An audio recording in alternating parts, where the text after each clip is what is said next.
proposta orçamentária? Ou alguém defende que a Polícia Federal tem que sofrer interferência política na sua formulação da proposta orçamentária que vai ser discutida no Congresso Nacional? Outro ponto é a indicação do nosso corpo dirigente. Os dirigentes da Polícia Federal, os delegados que dirigem a Polícia Federal, não o diretor-geral, que é o dirigente máximo, mas nós temos por volta de 200 dirigentes. São diretores, coordenadores gerais, chefe de divisão, chefe de serviço, superintendentes, delegados regionais. Hoje são indicados por quem? São nomeados por quem? Pela Casa Civil e pelo Ministério da Justiça. É evidente que isso é incompatível com a missão de Estado. É evidente que na missão de Estado, o dirigente máximo é indicado pelo dirigente do poder, mas o seu corpo diretivo tem que ser técnico, indicado por mérito e não por componente político. Nós tivemos caso de diretor vetado na sua nomeação, mesmo ele sendo indicado, por, na sua carreira, ter investigado membros da Casa Civil, da Presidência da República. Isso é compatível com uma gestão de Estado? Não, isso é compatível com uma gestão de governo controlada. E é o que nós não queremos para a Polícia Federal. O que nós queremos é que o nosso diretor seja indicado através de um processo de lista tríplice, tal como funciona no Ministério Público, na Defensoria Pública, nas agências e nas universidades federais. Por que não para a Polícia Federal? Por que não dar ao dirigente máximo da Polícia Federal um mandato? E um mandato não coincidente com o mandato presidencial, para que o diretor-geral não deva favor a quem o nomeou e não tenha receio de fazer cumprir a lei e cumprir a sua missão e perder o cargo. Nós passamos em fevereiro e março um processo extremamente traumático de risco real e concreto da derrubada do nosso diretor-geral por pressões políticas, exatamente por a Polícia Federal cumprir a sua missão constitucional de combater o crime.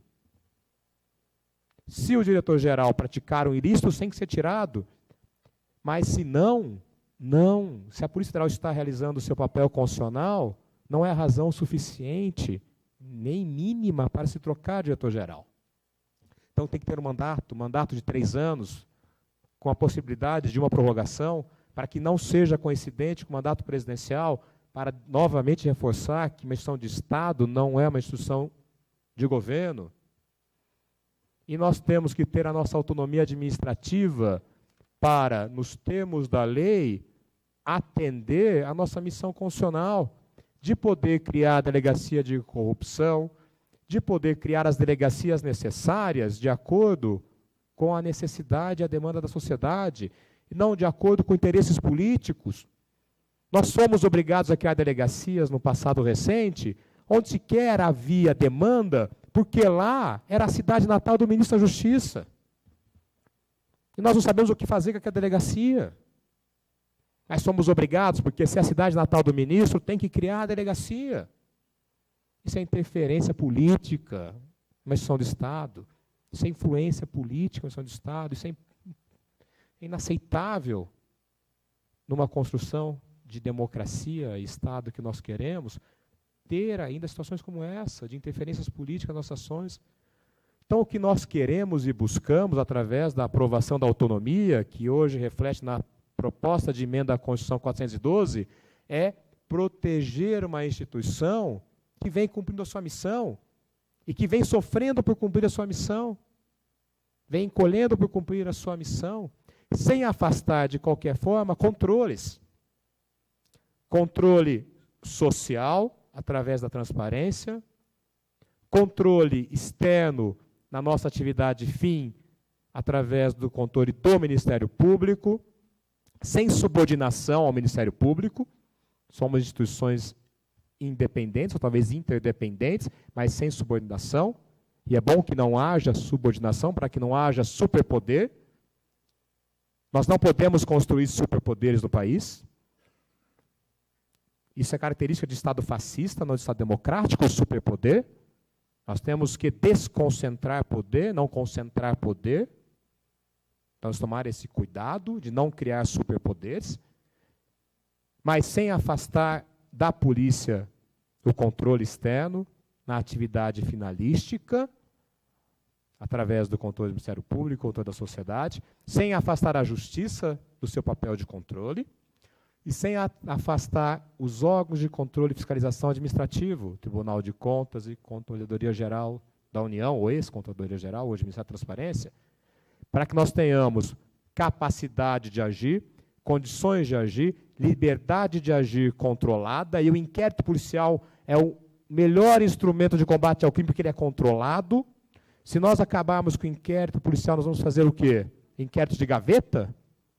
Vamos voltar à época de Kafka e temos inquéritos de gaveta, onde ninguém sabe o que está sendo investigado? Onde nada que é investigado é documentado, onde as pessoas não têm possibilidade de defesa e conhecer o que o Estado faz em relação a ela? É isso que nós queremos? Voltar a 1700? E temos uma investigação secreta? Ou queremos uma investigação documentada, formalizada, que permite o controle, que evita e puna abusos? Que hoje a formalização do inquérito policial permite a detecção de abuso. Se houver abuso da polícia, nós temos condições de recuperar e reagir. Se não tivermos o inquérito formalizado, tivermos o inquérito de gaveta, ou seja, um não inquérito, um não processo de formalização da investigação, sequer teremos capacidade de detectar abusos, torturas e desvios? Já vou para a conclusão. Então, o que nós queremos é autonomia com controle, e controle existentes ou virtuais, outros controles que possam surgir, mas que deem garantia que a instituição possa continuar combatendo o crime e a corrupção, protegendo ela de influências e intervenções políticas, sem afastar do Estado democrático de direito e participativo. Então, essa é a nossa tese, que nós podemos continuar combatendo o crime, mas nós temos que garantir que a influência política seja afastada das instituições de Estado, das instituições democráticas, e isso através da autonomia da Polícia Federal. Com a aprovação da PEC 412, nós alcançaremos. Então, essa é a tese e agradeço a atenção dos senhores.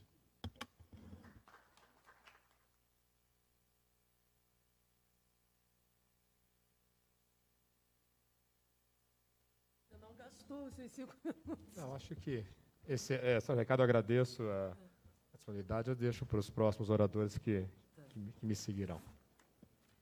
Bom, como de praxe, né, na dinâmica proposta para essa plenária, cabe, né, a nós dois aqui, tão somente nesse primeiro momento, depois eu fico o debate, quando terminarmos a apresentação das teses, perguntar sobre como as questões levantadas por você, vou te chamar de você, tá? Tem dificuldade Claro, de ficar fica à doutor, vontade. senhor, senhora? Não.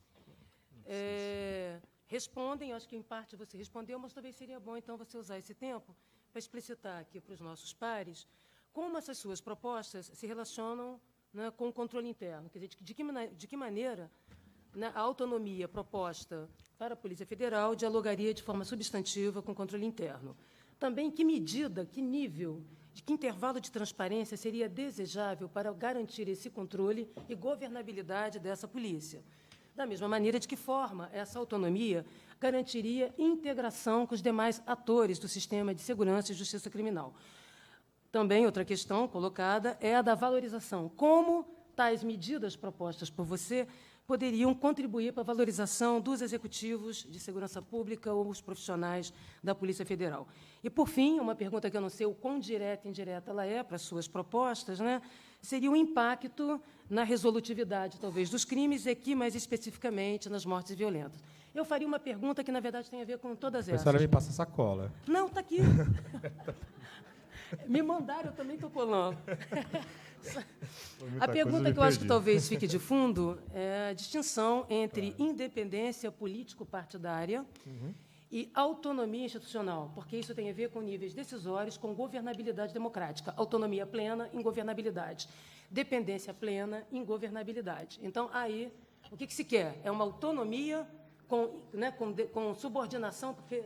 Por que eu peço que você esclareça isso? Porque senão fica como desenhar políticas de policiamento, políticas de polícia. Tanto faz o governo que entra, o governo que sai, as transformações da sociedade, que será a própria polícia a definir sua política, ou seja, os meios definindo os modos e os fins. Então, Então, como me parece que você próprio fez essa distinção, que é caríssima às organizações policiais, excelentes perguntas. sobretudo uma polícia sem rua, que é a Polícia Federal, uma polícia em todo o território nacional.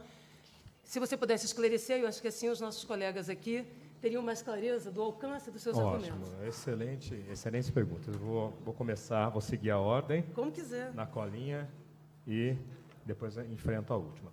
Bom, qual o papel do controle interno e externo em relação à autonomia da Polícia Federal? Bom, primeiro, em relação ao papel do controle interno, ele é fundamental e essencial, né? Não há como combater ilícitos praticados por terceiros se você não tem capacidade de detectar os seus próprios erros. Não funciona.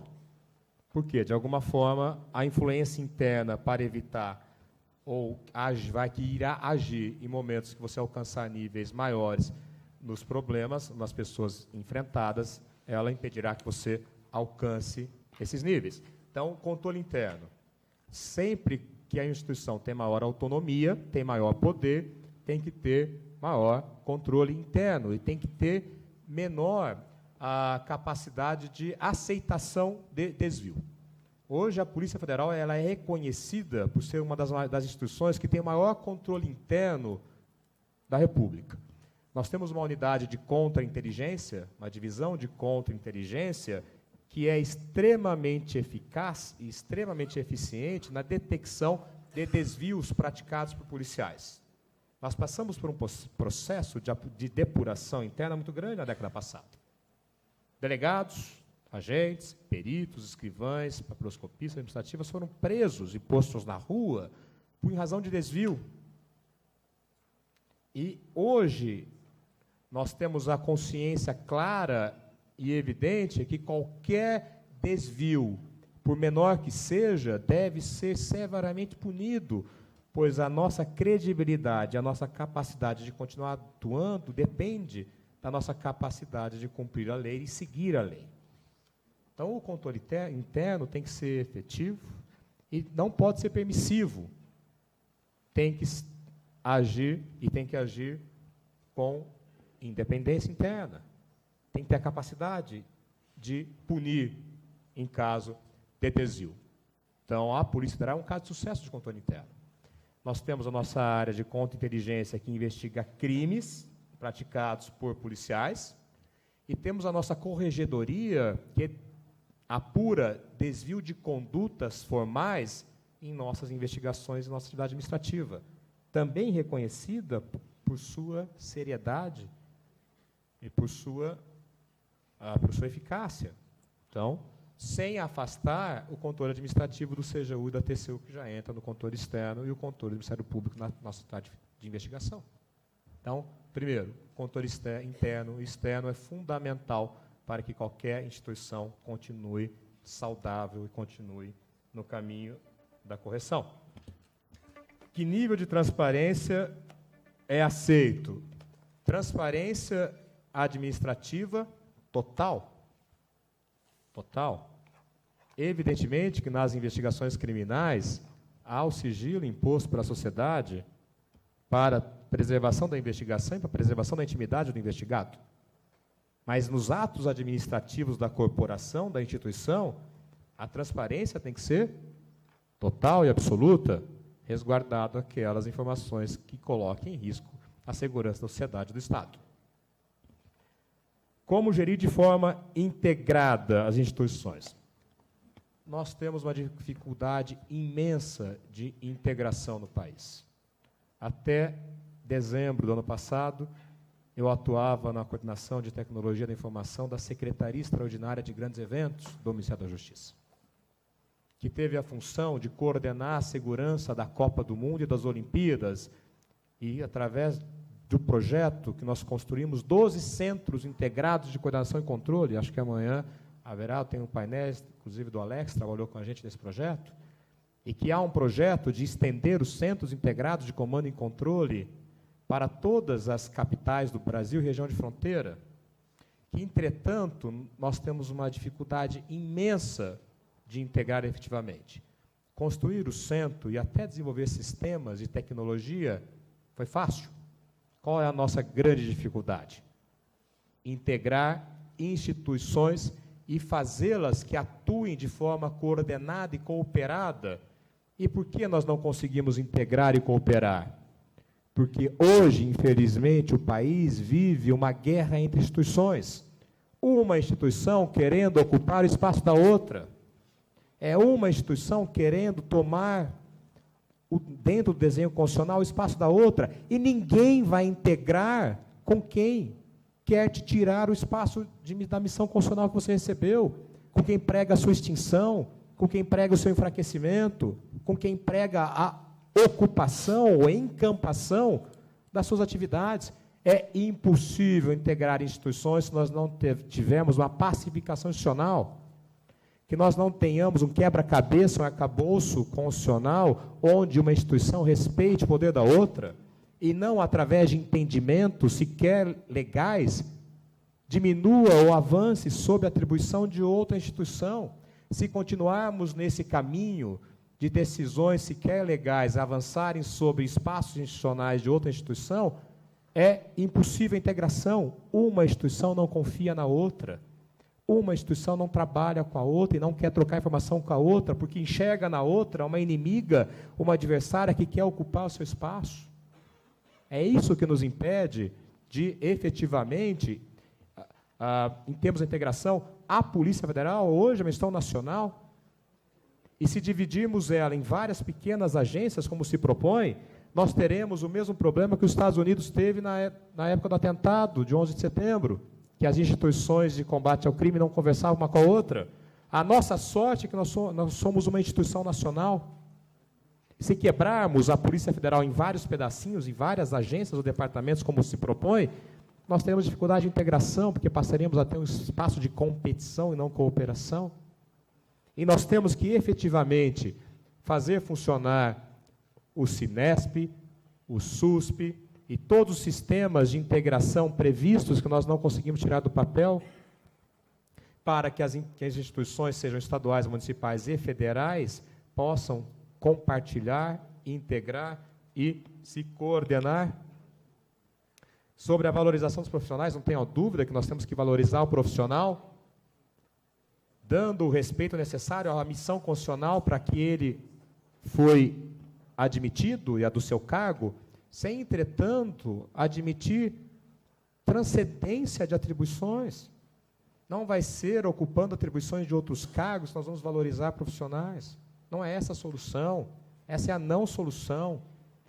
Ao propor e encaminhar medidas dessa natureza, nós estamos estimulando a disputa entre as carreiras, entre os cargos, e impedindo a valorização, porque sequer se permite a discussão com receio de se avançar na destruição da sua própria carreira, do seu próprio cargo. É por isso que a gente não avança. Nós estamos tentando valorizar, destruindo, e valorizar destruindo não vai avançar. Nós temos que ter um discurso, uma proposta construtiva, onde todos tenham o seu espaço, respeitando. É muito triste ver o Ministério Público propor a carreira única. Agora se pergunta, há proposta de carreira única para o Ministério Público, na qual o analista pode ascender a procurador da República? Não. Há proposta no qual o técnico, o analista judiciário, pode ascender a juiz? Não. Mas há proposta de que um agente de polícia pode ascender a delegado. São atribuições diferentes, naturezas diferentes, composições diferentes, atribuições diferentes. Qual a melhor forma de ingresso em um cargo público consagrada pela nossa Constituição, pela nossa história, que evita influência política na ascensão de cargos? É o concurso público, e nós queremos acabar com o concurso público. Por que acabar com o concurso público? A Polícia Federal dá certo, funciona. E é por concurso público. Nós temos excelentes peritos para o concurso público, excelentes agentes para o concurso público, excelentes delegados para o concurso público. Por que acabar com o concurso público? E voltar a discutir a possibilidade de ascensão no serviço público, que já demonstrou, em 88, que é uma ferramenta inadequada de gestão. Inadequada, não deu certo, não dá certo. Abre espaço para componente político dentro da promoção dos cargos. Nós sabemos que isso acontece. Então, para que acabar com o concurso público? Em relação à redução de mortes violentas, realmente não é a nossa atuação.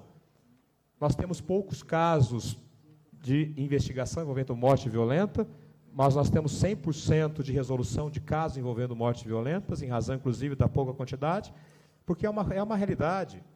O problema do Brasil não é o processo investigatório, o problema do Brasil é a dificuldade estrutural investigatória.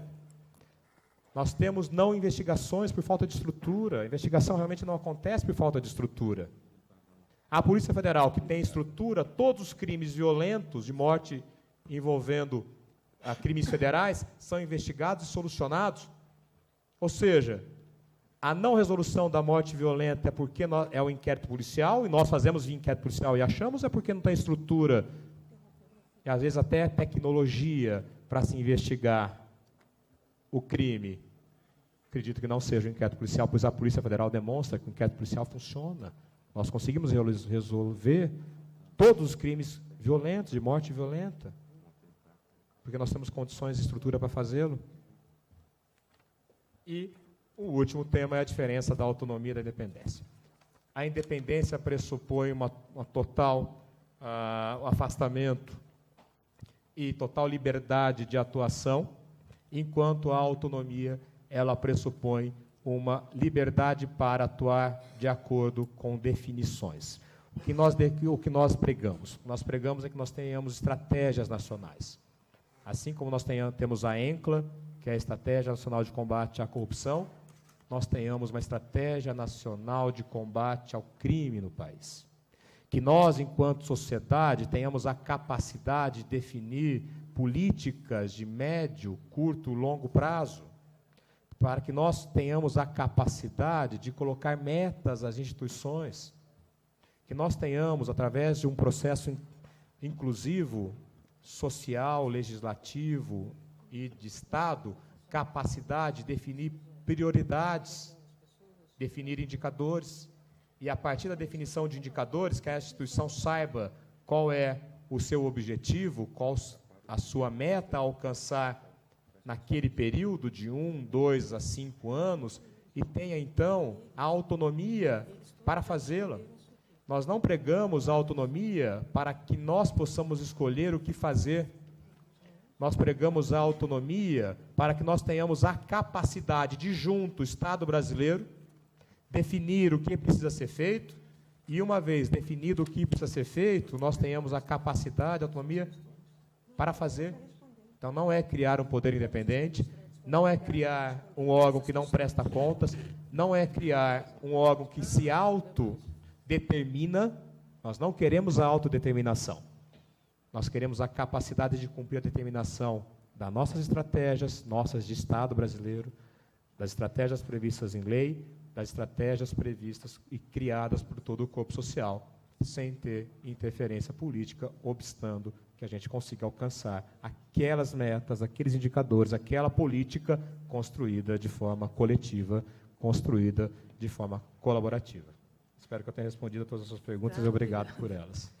Cabral, muito obrigada. Você acabou economizando, né? Porque você economizou na sua apresentação, então gastou detalhadamente nas suas respostas. Muito obrigada. Eu estava aqui conversando com o Zé Vicente, nós fomos informados de que o proponente, enfim, o defensor da tese, ou defensores da tese, da unificação das polícias, não se faz presente aqui, da desmilitarização.